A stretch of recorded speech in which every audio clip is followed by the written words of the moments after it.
La República Dominicana, para mantener la confianza de los inversionistas internacionales, necesita recuperar el ritmo de crecimiento. No podemos continuar con un ritmo de crecimiento de 2.1%. Necesitamos volver al potencial del 5% que hemos crecido en los últimos 30 años. El punto clave en esto es pues, que hay que tomar medidas monetarias, fiscales, cambiarias, así como también reformas a nivel estructural y a nivel microeconómico que son indispensables para poder acelerar el ritmo de crecimiento. Y esto, recuerden, fue exitosa la colocación de los bonos, pero nos están dando un compás donde nos están diciendo, miren, ¿saben qué? Vamos a darle el beneficio de la duda, porque como ustedes tuvieron 30 años de forma muy exitosa, creciendo en promedio 5%, e incluso del 2012 al 2019 crecieron 5.5%, aun cuando ustedes hayan crecido del 20 al 25, 3.2%, le voy a dar, dice el mercado, le voy a dar pues una oportunidad de que ustedes me demuestren que efectivamente van a volver a crecer por encima o cercano al 5%. Entonces, yo creo que esto es importantísimo, que se pongan el gobierno a trabajar en medidas para acelerar el ritmo de crecimiento. Y en ese sentido, yo tengo aquí algunas que le voy a ir comentando, y yo creo que son importantísimos se adopten esas medidas. Y le voy a ir explicando una a una y para que ustedes vean cuál debe ser la orientación en materia de política económica por parte del gobierno. Porque para crecer más, y recuerden, cuando hablamos de crecer el Producto Interno Bruto, lo que significa es crecer el nivel de ingreso de todos los trabajadores, crecer el nivel de beneficio de todas las empresas en promedio, claro, porque habrá algunos que le irá bien, a otros le irá muchísimo mejor, otros le irá mal. Algunos saldrán del mercado, algunos quebrarán, pero en general el promedio tiene que aumentar. A eso que se llama crecimiento de la economía, crecimiento del Producto Interno Bruto. Cuando se habla de un crecimiento del 2.1%, eso fue lo que creció en términos reales, es decir, ya ajustado por la inflación. Si usted asume que la inflación fue 5%, por ejemplo, del deflactor del Producto Interno Bruto, que es un índice de precios que recoge lo que son los elementos que se ha producido en una economía en términos de bienes y servicios, un plazo determinado, y usted ve la evolución de los precios, ese es el deflactor del Producto Interno Bruto. Entonces, ya dejando fuera los precios, la parte real, crecimiento de 2.1%, eso está muy bajo en comparación con lo que tiene el potencial la República Dominicana, que es un crecimiento digamos, 5%. De hecho, yo tengo acá una descomposición que hizo el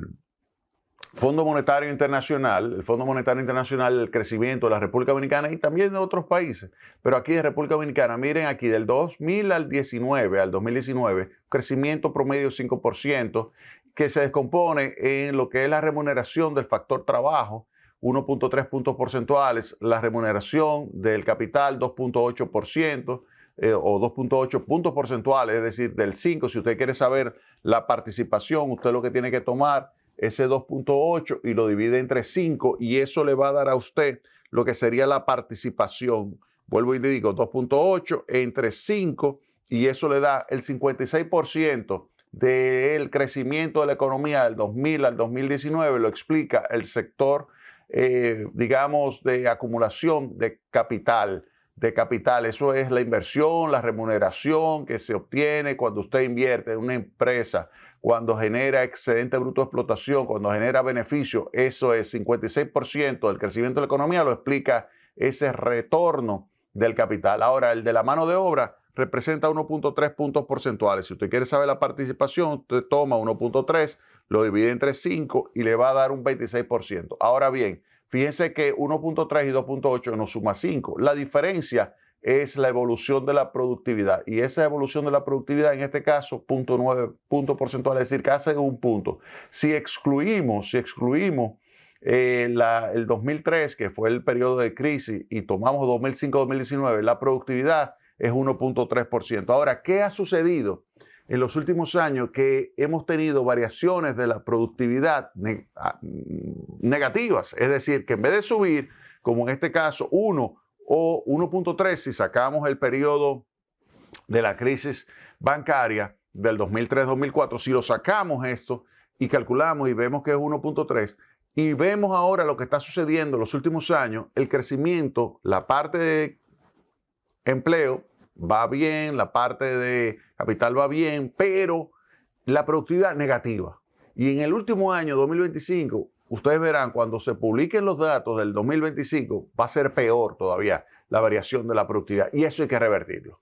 Eso hay que revertirlo y por eso es que entonces tengo aquí, y los voy a presentar, algunas medidas que deben tomarse muy en cuenta por el lado fiscal, monetario, cambiario, reforma a nivel micro que se requieren para acelerar el ritmo de crecimiento de la economía. Esto yo publiqué y yo creo que vale la pena enseñárselo a ustedes. Yo publiqué un artículo en Diario Libre el 12 de enero, ustedes lo pueden buscar, sobre recomendaciones para crecer más, donde soy quizás más explícito con relación a este tema que voy a explicar en el día de hoy y que es indispensable para seguir manteniendo la confianza de los inversionistas dominicanos que compran la deuda soberana. Estas recomendaciones están aquí en Diario Libre, ustedes la pueden buscar. Si usted le da un clic aquí, le va a aparecer en Diario Libre acá lo que es pues ese artículo. Pues bien, vamos a ir viendo cada uno de estos puntos para que ustedes vean lo que pudiera hacer el gobierno para acelerar el ritmo de crecimiento. ¿De qué? Del excedente bruto de explotación, ese es el nivel de beneficio de los negocios, de la remuneración de la mano de obra, eso significa empleo más el nivel de remuneración por empleado o por hora y además la productividad, todos esos elementos. Entonces, comencemos. Lo primero que hay que irse es por el lado fiscal. Hay que reducir el gasto no prioritario. Todo ese gasto que usted mismo lo sabe, que no aporta al crecimiento, que lo que hace es simplemente transferir recursos de un bolsillo a otro, pero que al final no se traduce en una actividad que genere una tasa de retorno por encima del promedio de tasa de interés de la deuda pública, pues eso hay que eliminarlo. Ese gasto no prioritario hay que eliminarlo. Los subsidios, ese volumen de subsidio enorme que se han estado otorgando, algunos de los cuales benefician más a los ricos que a los pobres, pues deberían ser focalizados. Todos los subsidios generalizados que no son progresivos y que se benefician principalmente a los más ricos deben ser eliminados. Hay que racionalizar, por lo tanto, subsidios y las exenciones. Exenciones, como es el caso y está cada uno de los puntos en el gasto tributario que representa un volumen de recursos enorme de exenciones, pues también analizarla con un buen metodología de costo-beneficio para verificar cuál es el aporte de esas exenciones sobre el crecimiento de la economía, hacerlo y aquellos que no estén aportando, pues eliminarlo inmediatamente. Luego hay que sentarse a combatir la evasión tributaria. Yo creo que la nueva gestión de la Dirección General de Impuesto Interno tiene un súper reto en manos, tiene el reto de enfrentar la evasión tributaria, tiene como reto tomar lo que es el código tributario actual, mejorar la administración y de esa combinación del código actual y una buena administración se pudiera, por ejemplo, esos son estimados que hemos realizado para organismos internacionales, pudiera recaudarse hasta 4 puntos porcentuales. Yo sé que no es fácil hacer esto, pero yo creo que las actuales autoridades de la Dirección General de Impuesto Interno tienen la voluntad, tienen la capacidad, tienen la experiencia, tienen el conocimiento de poder conseguir esto, de que significa una reducción de la evasión tributaria. Yo creo que pueden hacerlo. Y vuelvo y repito, eso puede llegar hasta 4 puntos porcentuales de recaudaciones. Si mejorase el nivel de administración tributaria y se coloca a un nivel que puede ser considerado como eficiencia. Entonces, ese es un punto que hay que enfrentar, la evasión tributaria. Luego hay que disminuir el déficit del sector eléctrico, porque no puede ser que ese déficit siga absorbiendo 1.800 millones de dólares, 1.4% del Producto Interno Bruto, recursos que pudieran perfectamente estarse utilizando en actividades con una alta tasa de retorno. No podemos continuar despilfarrando recursos. Hay que hacer que las personas que utilicen el servicio pues paguen, y para eso se necesitan medidores inteligentes que te permitan a ti desde una oficina detectar si alguien está robándose la energía eléctrica y tú poder desconectarlo desde tu oficina. Medidores prepagos también para colocarlo a personas que no tienen esa capacidad de administrarse adecuadamente y después luego no quieren pagar la factura. Ah, tú no quieres pagar, pues si tú quieres electricidad, tú la vas a tener que prepagar. Entonces, eso se puede también conseguir instalando estos medidores, reducir las pérdidas mediante una mejora de la factura, mejora de los ingresos y de esa forma entonces tú logras reducir pérdidas que ya llevan hasta 42%, oigan bien, de la energía que retiran de norte, sur y de este, 42% en promedio al final ni se factura ni se cobra. Una barbaridad, 42%. Entonces no, se necesita tener mayor capacidad de facturación y cobranza de la electricidad y reducir el déficit del sector, si es que se quiere crecer más, porque recuerden, ese 1.4 de 3.5% te puede representar 40% de lo que es el déficit del sector público. Y no es de ahora, lleva tiempo, pero se ha deteriorado. Entre el año 2019 y el año 2025, las pérdidas del sector eléctrico han pasado en términos porcentuales de 29% de la energía retirada a un 42.3%. Entonces, eso hay que enfrentarlo. Luego hay que aumentar la inversión pública que sea complementaria a la inversión privada, pero no cualquier inversión pública. Se necesita una inversión pública que de verdad aporte al crecimiento de la economía, que tenga una tasa de rentabilidad, una tasa de retorno que sea superior a la tasa de interés de la deuda. Por ejemplo, y siempre lo coloco este caso, Punta Catalina tiene una tasa de retorno por encima del 20%. Punta Catalina te permite generar beneficios directos, $250 millones más $300 millones de ahorro por poder las empresas de norte, sur y de este comprar electricidad a un precio muy por debajo del precio del mercado spot. 300 más 250, $550 millones en 5 años. Se recuperó totalmente la inversión de Punta Catalina. Entonces, ese es el tipo de inversión pública que se necesita. Y hay muchísimos proyectos, por ejemplo, el Ámbar. Esa es una autopista que cuando se ejecute, ustedes no se imaginan el valor agregado que va a generar en el entorno entre Santiago y Puerto Plata esa autopista. Entonces, yo creo que ese es el tipo de inversiones que se requiere. Inversión pública complementaria a la inversión privada y que sea realmente de verdad eficiente y que tenga una elevada tasa de retorno. Luego hay que simplificar las regulaciones y hacer menos costoso el proceso de obtención de permisos. No puede continuar un proceso de construcción donde tú tengas un permiso que te pase un año, 2 años para tú conseguirlo. No, eso es excesivo.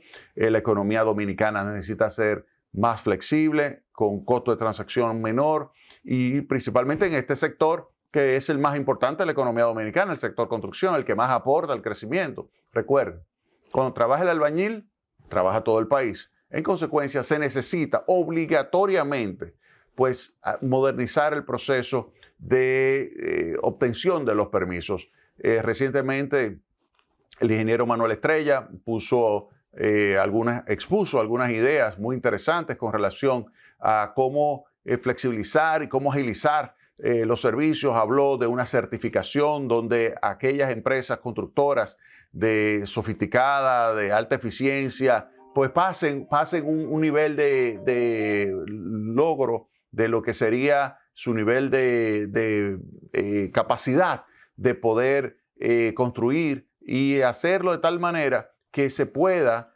obtener con una certificación pues los permisos de una forma mucho más rápida y al mismo tiempo esas empresas coloquen lo que sería una garantía de que efectivamente van a cumplir lo que se establece. Entonces, esa combinación, por una parte, de una certificación de las empresas constructoras que pasen ciertos, como si fueran exámenes, que se vea claramente que tienen capacidad de ejecutar exitosamente un proyecto cumpliendo con lo que se establecen las reglas, etcétera, y al mismo tiempo que pongan una garantía, una declaración jurada, que se vea que están comprometidas en cumplir con esto, pues al final ustedes verán que pueden acelerarse los proyectos de inversión pública.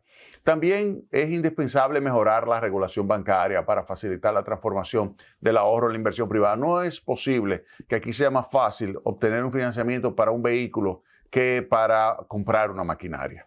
Se puede hacer un esfuerzo mayor para que el reglamento de evaluación de activos sea tal que pueda obtenerse más fácil financiamiento para la adquisición de maquinarias o de construcción de una infraestructura que ayude al sector privado a crecer más. Eso es algo también que puede ayudar muchísimo.